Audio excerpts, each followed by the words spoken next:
Hey guys, it's Psychosis here, and today I'm giving you another book review, and today I'll be reviewing Lost World by Sir Arthur Conan Doyle.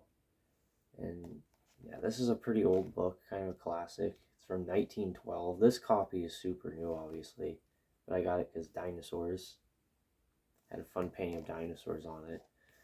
But yeah, I saw dinosaurs and I wanted to read it since I've never read this book before. And so I read it, and today I'll be reviewing it. And so yeah, and start off with, like I said, this is a newer copy. It's not the best copy, but the book itself is really short. This version I have is about 152 pages. And see, writing's not too bad, except I find it. Oh, here we go. At least it's just on my copy though. The chapters, they start in like the middle of the pages. That's just the only thing with this copy. And like I said, it's a very new copy. But it's a nice big copy. But I got it because dinosaurs. And that's the whole appeal of this book for me. I love dinosaurs, so I saw a book with dinosaurs, a fictional book, and I was like, I gotta get it. And so yeah, and I had never read it before. And I saw some other book YouTubers talk about this book a few times. And so I was like, oh, I'll read it then. So I did. And yeah, starting off with, this book is super old, so the way the writing is, and the way they talk is like really fancy compared to our terms. Just the way they talked back then, because this book came out in 1912. And yeah, this book came out in 1912, so it's really old.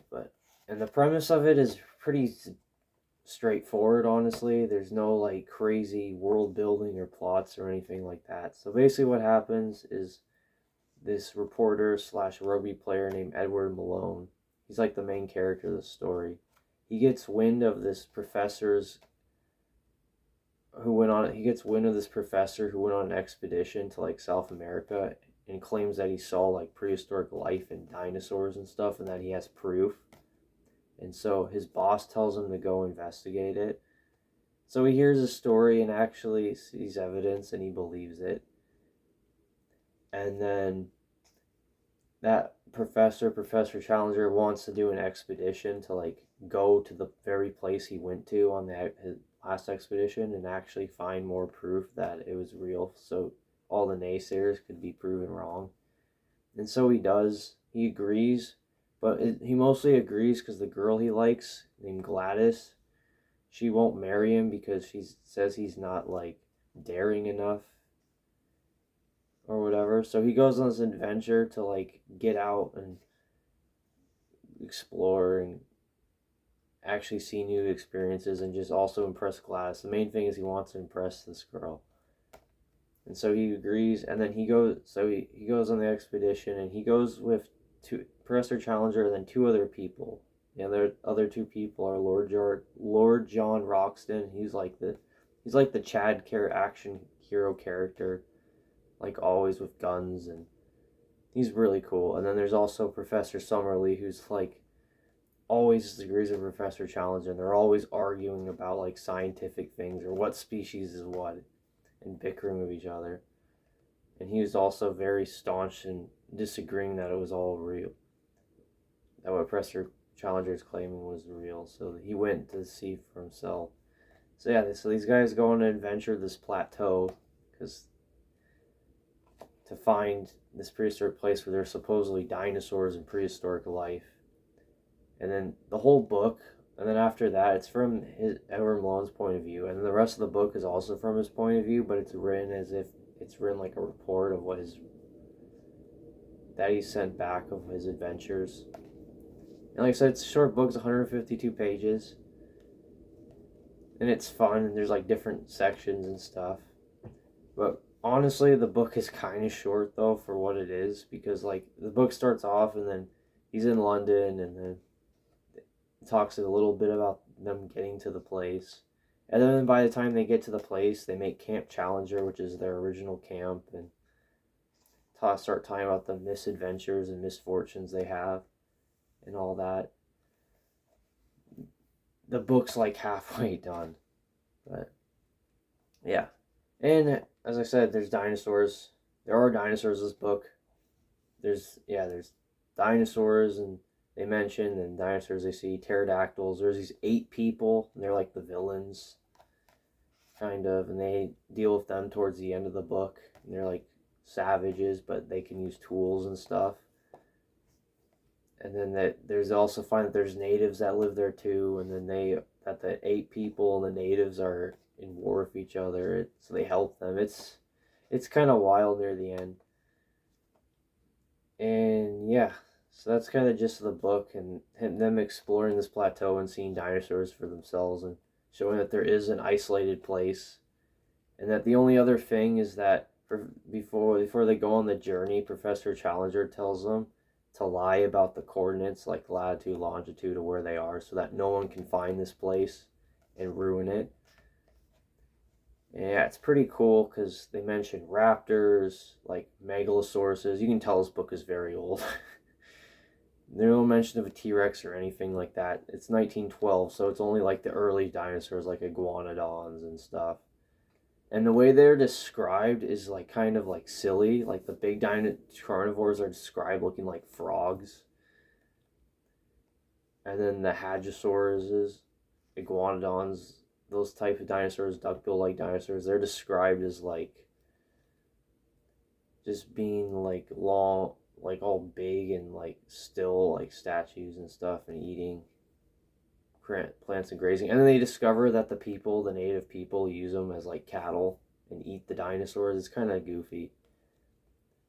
But yeah, that's kind of the gist of it. It's just their adventures basically, and them trying to find their way back and all that, and then going back to London and then shocking everybody because they have actual proof of their findings, and everyone's like, it's not real, and then they show their proof, and it's like, oh, yeah.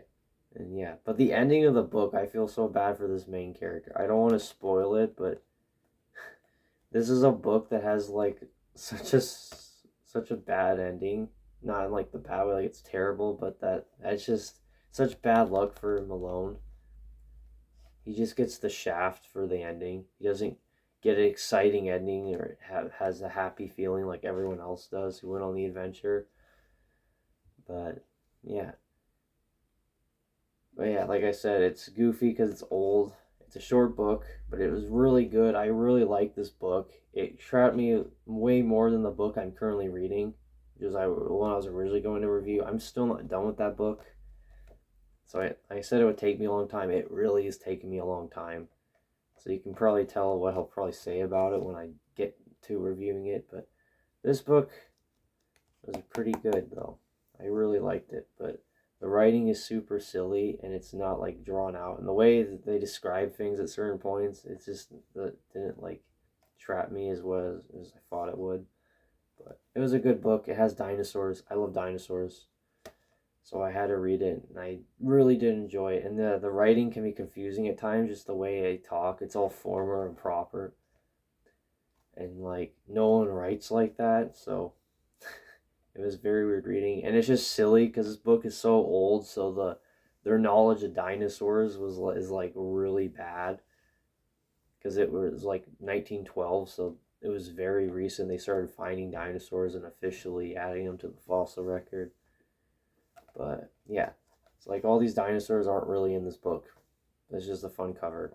That's the reason why I got it. But yeah, it's a really good book. I would recommend reading it if you want to read a book about dinosaurs.